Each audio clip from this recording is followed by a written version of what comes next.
Buenos dias, buenos tardes, mga amigos, mga amigas. Magandang araw po sa inyong lahat. Ako po ang inyong lingkod, Attorney Rene Bueno.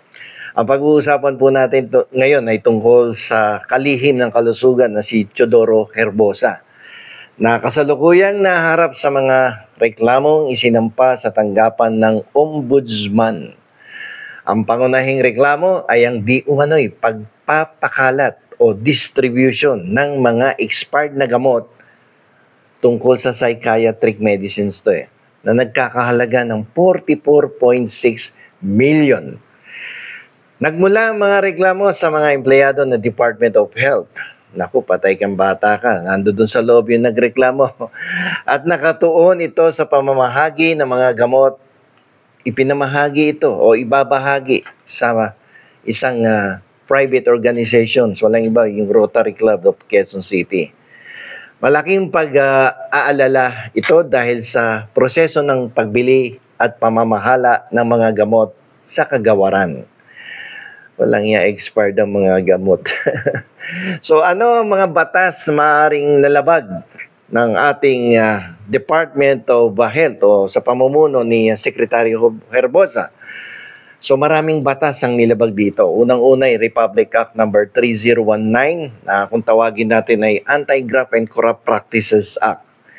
Ito ay nagbabawal sa mga opisyal ng gobyerno na gumawa ng katiwalian.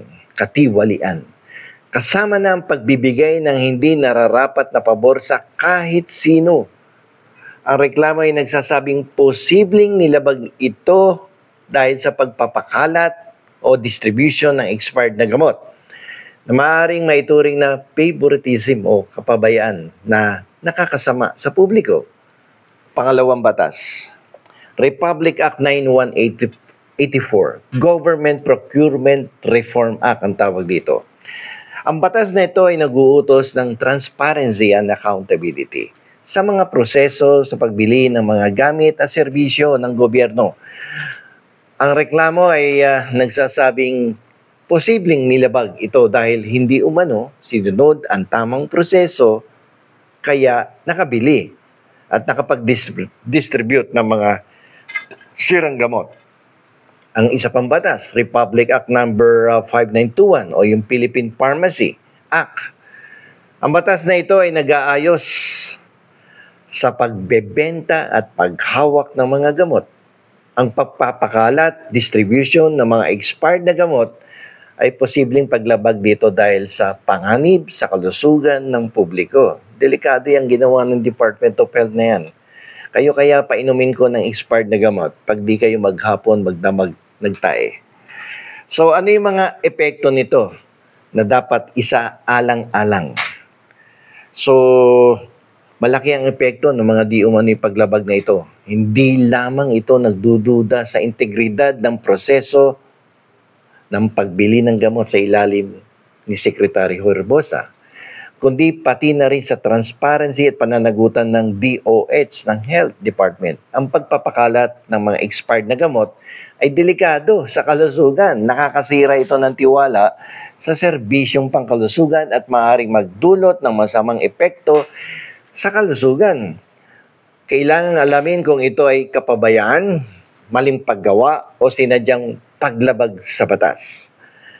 Kung mapapatunayan na may sala si Secretary Herbosa, magiging malaking patunay ito na determinado ang ating Pangulong si Ferdinand Marcos Jr. na wakasan na ang katiwalian sa ating bansa.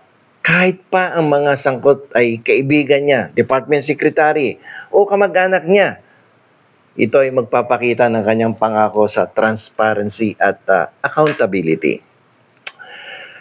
Ang mga reklamo laban kay Secretary Herbosa ay nagpapakita ng pangangailangan ng mahigpit na pangangasiwa at pagsunod sa tamang asal sa pamamahala ng kalusugan.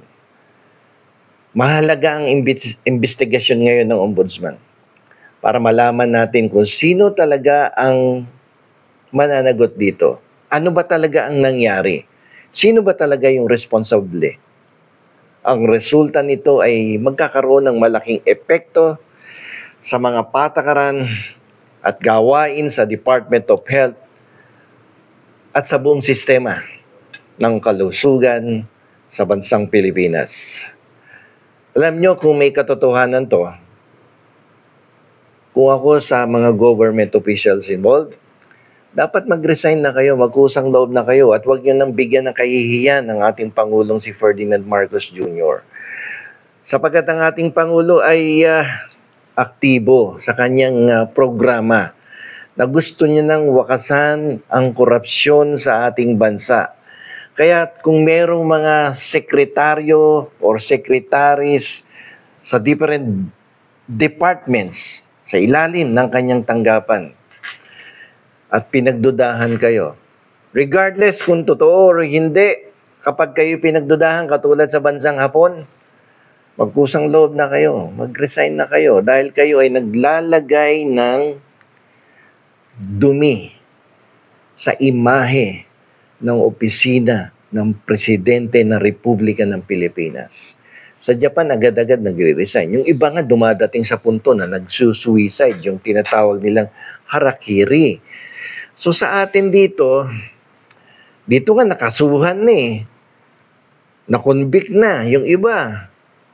O kaya may nakapending na kaso sa Ombudsman, sa Sandigan Bayan, umaapila pa nga hanggang ngayon yung iba. Pero kumakandidato pa, yung iba nga nanalo pa So, ibang klase dito sa ating bansa. Pero para sa akin, dapat tapusin na natin itong kultura ng korupsyon dito sa ating bansa. Kung merong isang leader na nagpapatunay, na nagpapakita ng kanyang political will na tapusin ang ganitong klaseng kultura sa bansa natin upang umusad-usad na tayo pataas at umunlad ang ating ekonomiya. Kayo na magkusang loob. Mahihiya naman kayo sa Pangulong Marcos. Mag-resign na kayo. So hanggang dito na lamang po. Ito po ang inyong lingkod, Attorney Rene Bueno.